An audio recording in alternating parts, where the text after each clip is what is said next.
ऐसा मैं आशा करता हूँ कि आप सभी को क्वेश्चन 1 से 6 तक सारे क्वेश्चन समझ में आ गए होंगे। तो आइए अब 7वें क्वेश्चन का सॉल्यूशन डिस्कस करते हैं।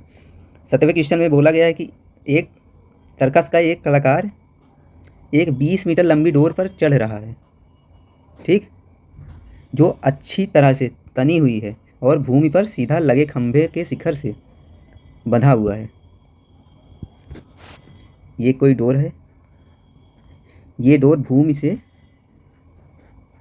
तनी हुई है और किसी खंभे के शिखर पे, अगर ये खंभा है तो इसका शिखर ये हो गया, तो इस शिखर से बनी हुई है और पूरा तनी हुई है और ज़मीन पर इसको बांधा गया है, किसी खूंटी वूटी कुछ लगा करके बांध दिया गया इसको, ठीक। तो क्या बोला, 20 मीटर लंबी है ये रस्सी है 20 मीटर लंबी, ठीक, खंभे के शिखर से बंधा हुआ है। यदि भूमि के स्तर के साथ डोर द्वारा बनाया गया कोण कितना है, 30 डिग्री है। भूमि के स्तर मतलब ये भूमि से डोर द्वारा ये डोरी 30 डिग्री का कोण बना रहा है, इसका मतलब है, इस लाइन का मतलब यही है, ठीक। हो तो खंभे की ऊंचाई ज्ञात करिए। ये आकृति दिया है, इस क्वेश्चन में आकृति दिया है, कई क्वेश्चन में ये नहीं दिया होता तो अपने से बनाना होता है, लेकिन इस क्वेश्चन में दिया गया तो कोई बात नहीं, ठीक। तो मान लेते हैं, माना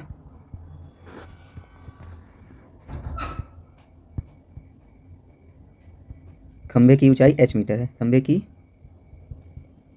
ऊंचाई h मीटर है, ठीक। तो ये हो जाएगा h मीटर। अब इस त्रिभुज में आप देखेंगे कि ये 30 डिग्री दिया है, ये लंब हो जाएगा h और ये कर्ण है, ये कर्ण, ये लंब और ये आधार, ठीक। लेकिन यहाँ पर कर्ण दिया है, कर्ण बराबर 20 मीटर और लंब को हमने माना है h मीटर।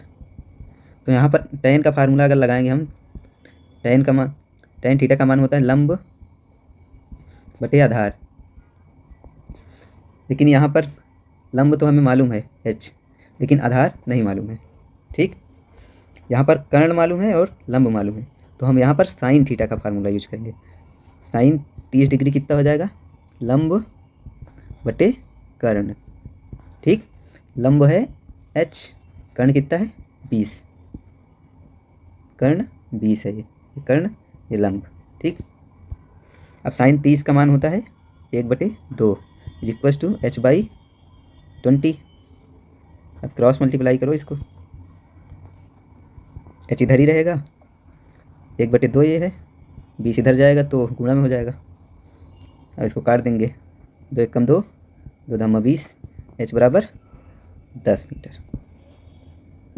मतलब मीनार की, मतलब खंभे की ऊंचाई कितना हो गया, 10 मीटर, ठीक। समझ में आ गया, ठीक है। अब क्वेश्चन नंबर लास्ट और 8वां देखते हैं। एक ठेकेदार बच्चों को खेलने के लिए एक पार्क में 2 फिसलन पट्टी लगाना चाहती है, ठीक। कोई ठेकेदार है, ये बच्चों को फिसलने के लिए 2 फिसलन पट्टी लगाएगी। फिसलन पट्टी आपने देखा होगा स्कूल में, ऐसे होता है, ये ऐसे कोई फिसलन पट्टी होती है, यहाँ से बच्चे ऐसे सरकते हुए यहाँ नीचे आ जाते हैं, ठीक। तो 5 वर्ष से कम उम्र वाले बच्चों को एक ऐसी फिसलन पट्टी लगाना चाहती है जिसका शिखर 1.5 मीटर है, 1.5 मीटर की ऊंचाई पर हो। जो 5 साल वाले बच्चे हैं, 5 साल से कम वाले, इनके लिए 1.5 मीटर 1.5 मीटर की फिसलन पट्टी लगाने वाली है ये ठेकेदार, ठीक। और एक भूमि के साथ 30 डिग्री की कोण पर झुका हुआ, ये जो फिसलन पट्टी है भूमि के साथ 30 डिग्री के कोण पे झुका हुआ है, ठीक। जबकि इसके अधिक उम्र के बच्चों के लिए 3 मीटर की ऊंचाई पर एक अधिक ढाल वाली फिसलन पट्टी लगाना चाहती है, मतलब 3 मीटर की ऊंचाई पर, यहाँ कहीं होगा 3 मीटर, ये अधिक ढाल वाली, तो ये अधिक ढाल हो जाएगा। और ये 60 डिग्री का कोण बना रही है, ये 60 डिग्री का कोण बनाती है, ठीक। ये 3 मीटर की पट्टी लगाना चाहती है जो कि भूमि से 60 डिग्री का कोण बनाती है। तो प्रत्येक स्थिति में फिसलन पट्टी की लंबाई क्या होनी चाहिए, ये हमको ज्ञात करना है, ठीक है। क्वेश्चन समझ में आया, आओ देखते हैं इसका सॉल्यूशन फिर।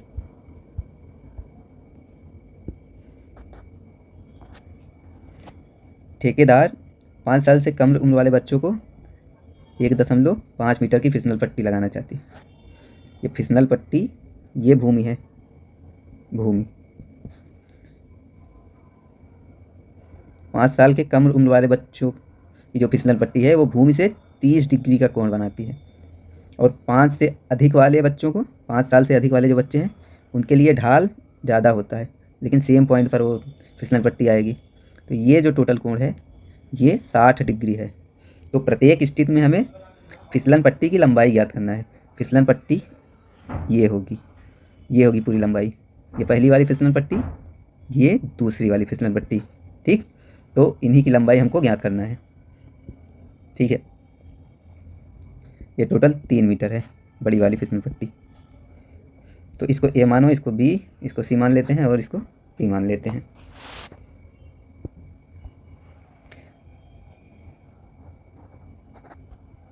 माना छोटी फिसलन पट्टी की लंबाई, फिसलन पट्टी की लंबाई x मीटर है, x मीटर, तथा बड़ी फिसलन पट्टी की लंबाई y मीटर है, ठीक। इसका मतलब ये फाइनल फिगर बनेगा। ये 30 डिग्री है, ये टोटल 60 डिग्री है। छोटी फिसलन पट्टी ये हो जाएगी, इसका लंबाई x माना है हमने, इसका y माना है। ये 1.5 मीटर है और ये टोटल हमें 3 मीटर दिया है। बड़ी फिसलन पट्टी 3 मीटर ऊंचाई पे है, ठीक। बस अब क्या रहेगा, अब क्वेश्चन ही सॉल्व हो गया। इसको हमने ये माना था, इसको बी, इसको सी, इसको डी माना था, ठीक है। तो अब देखना ये वाला त्रिभुज, देखो त्रिभुज ए बी सी में ये 30 डिग्री दिया है, ये 1.5 मीटर और ये x है, ठीक। इसमें अगर साइन 30 डिग्री लगाएंगे हम तो 1/5 इंटू अपॉन x, ये हो गया लंब, ये कर्ण, ठीक। लंब दिया है और कर्ण दिया है, एंगल दिया है, तो साइन थीटा का फार्मूला यूज करेंगे हम इसमें।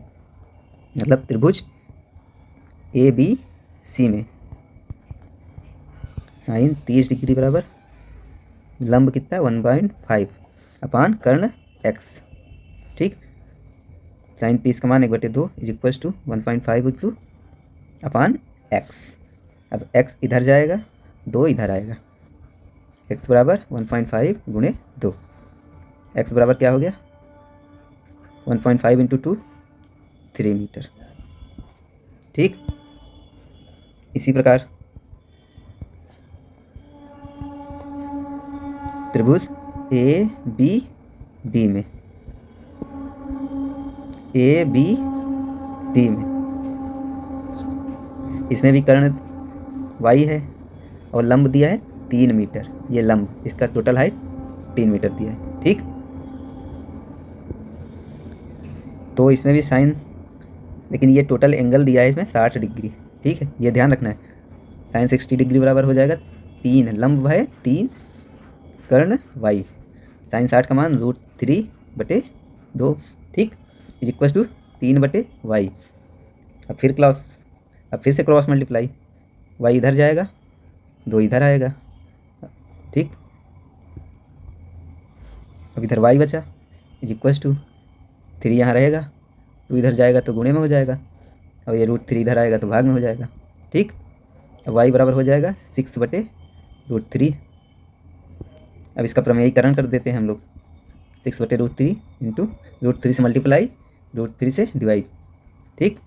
y बराबर 6 इंटू √3, 6√3 हो गया, बटे √3 यहाँ, √3 यहाँ, दोनों का गुणा हो जाएगा, कितना हो जाएगा 3। अब 3 से काट देंगे, 3 एक कम 3, 3 दूनी 6। अब y बराबर कितना हो गया 2√3 मीटर, ठीक। अतः फिसलन पट्टी की लंबाई क्रमशः, पहले छोटी वाली दिया है ना, तो छोटी वाली को हमने x माना है, तो x की वैल्यू कितना आ रही है हमें 3 मीटर, क्रमशः 3 मीटर व 2√3 मीटर हैं। ठीक, समझ में आ गया? ओके। तो चलिए आज के लिए इतना ही। Thank you. तो अगले लेक्चर में फिर मिलेंगे। धन्यवाद।